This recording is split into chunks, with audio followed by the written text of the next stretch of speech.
drifters out for a Sunday drive in SoCal flock to Fontana, an hour east of LA, to embark on a monthly ritual that most of them have been attending for years, Drift Day.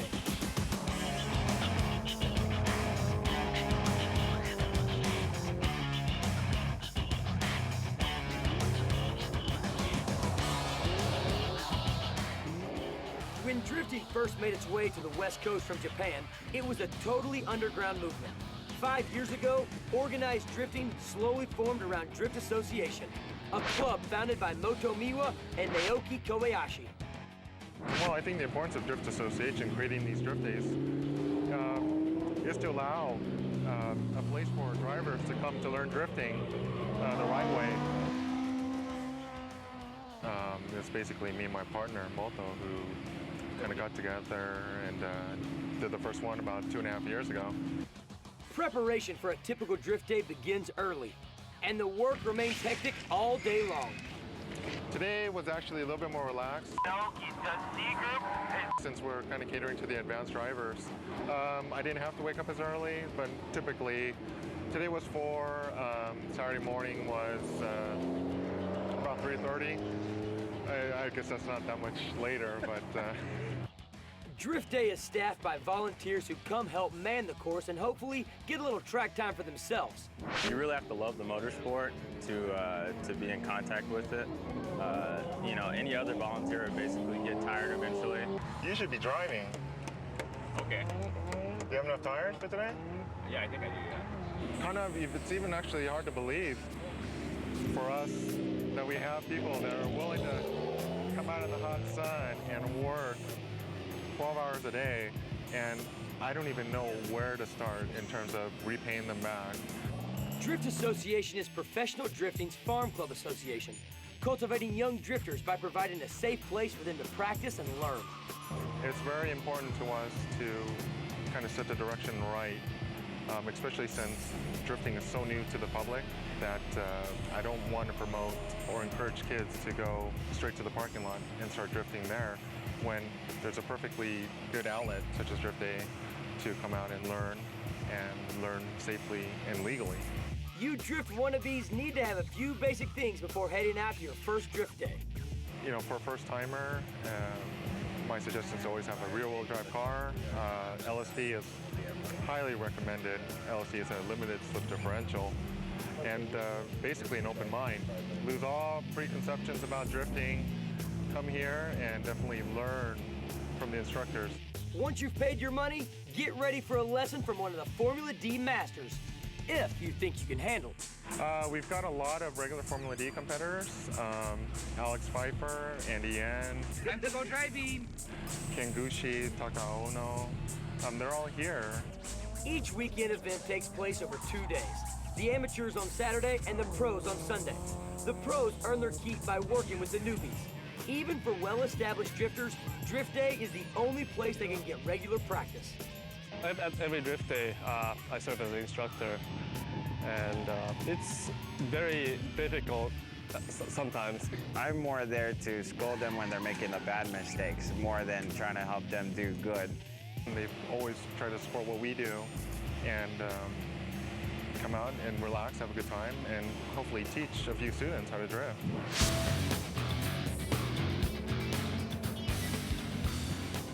Drift Association also sponsors a team of drivers who are always among the fan favorites at the Formula D events.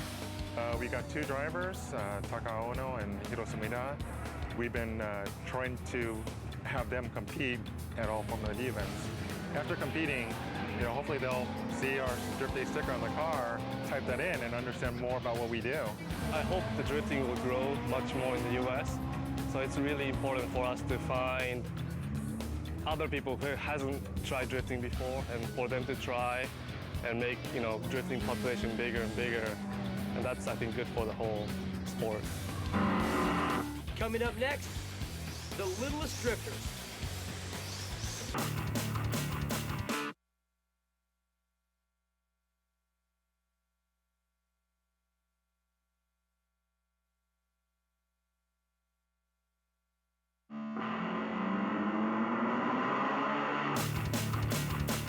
I'm driving a Nissan 180SX. It's similar to Koguchi's car.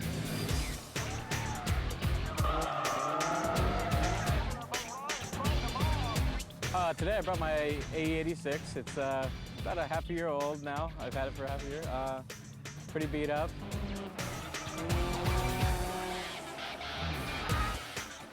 Today I'm driving a R34 Nissan. It's a 1/10 scale.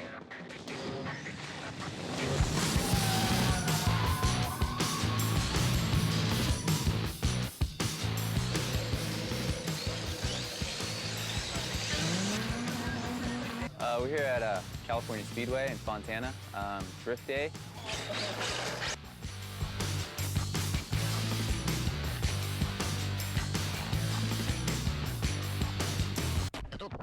Drifting has been primarily very popular in Japan for quite a few years now.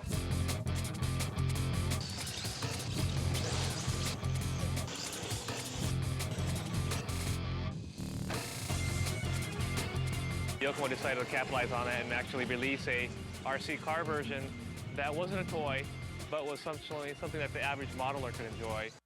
These RC cars are 1/10 the size of real drift cars and about 1/10 the price.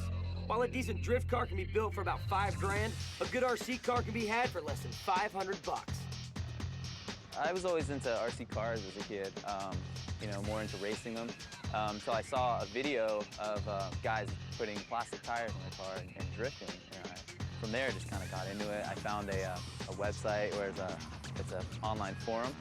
And basically from there, I just met up with friends and met in parking lots. Eventually turned into throwing full-on competition, which led to us having competitions at events like Drift Day and D1 Grand Prix and Formula D.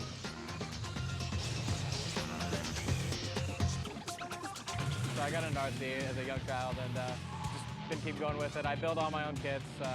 It's just more fun that way.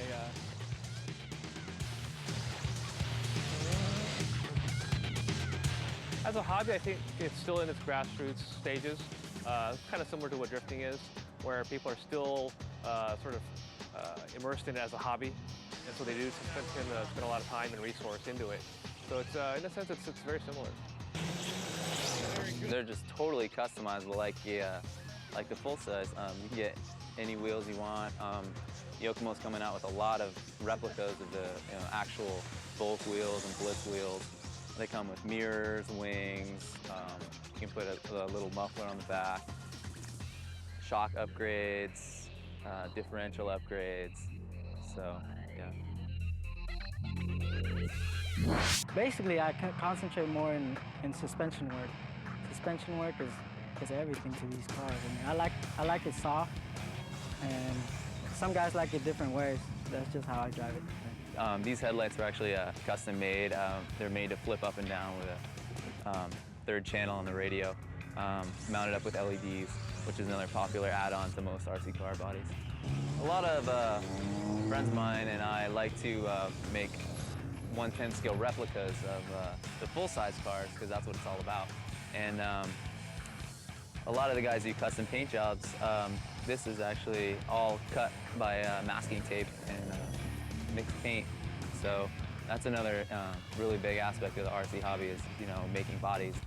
Once your car's built and you think you've got the stuff to tandem, head out to the world's tiniest drift track, located in this garage in West LA. It's all judged by one another, so it makes for some good competition. This is my first time going out there today. Actually, I've never been out there, but I heard it's a blast out there.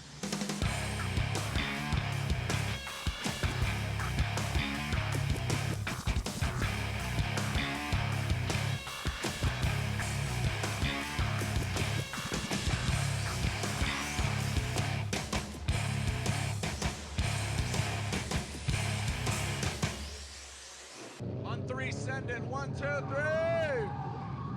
Little engine that could takes out that clipping point. Here we go. Ooh! Throw up the Spy Hunter smoke screen around the horseshoe. Ain't no thing. Just putting away. Right now it's really popular. I mean, a lot of kids are into it. A lot of kids, so it can only go from there. As long as drifting is here, this hobby's gonna be here. I mean, I definitely see it growing. Coming up next, Maylene buffs and grinds.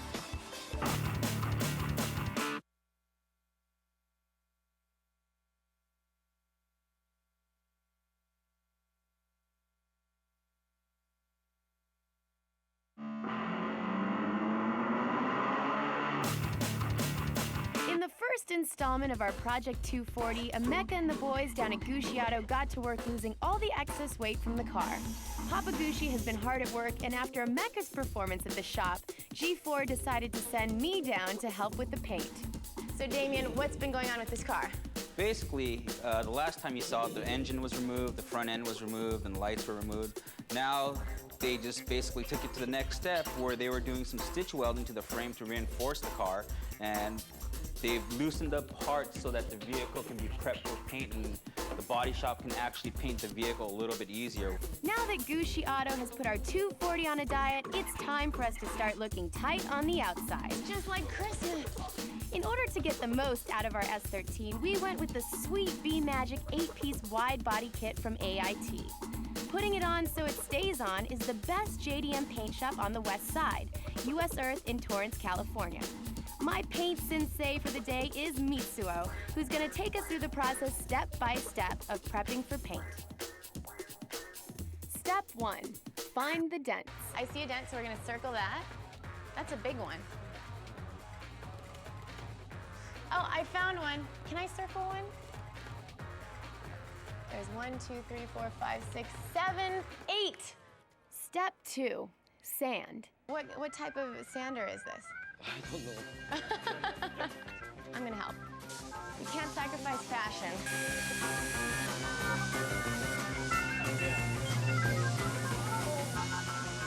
Oh, God.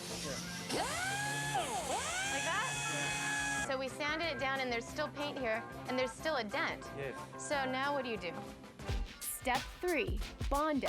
So this is the putty, and then we mix that with the hardening agent. Here's my palette. We just take a little bit.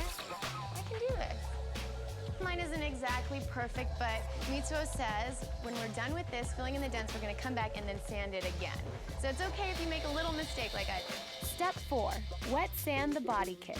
What we have to do here to prepare this is we're taking some water, right, Mitsuo? Water and some 400 grit sandpaper. We're gonna scuff up the surface just enough so the primer will stick, and then we can start painting. Step 5, sand again. Looks like the filler's dry, so now we're gonna take this 80 grit sandpaper, which is very, very coarse, and we're gonna rub off all this excess Bondo until just the dent is filled up. Smooth. Are we done? I'm just following him. Step 6, masking. So we finished sanding out the dents and now we are masking them, which is basically taking masking tape and taping off the areas that you don't want painted. I think we're a good team. We're a good team, huh? Step 7, primer. We mix the primer and we're gonna primer the car. Wow, that was so cool. Oh my God. Just what? Okay, I guess I'm gonna be primering the side. All right, and go. Whew.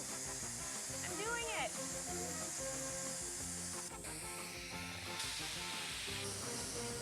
Yes. Not perfect, I can stay black. Okay. Should I go back? Yes. Go back? Okay. No, it's okay? Yeah, okay. Okay, it's okay. So we just finished putting primer on our rear fender, but we still have a ton of work to do.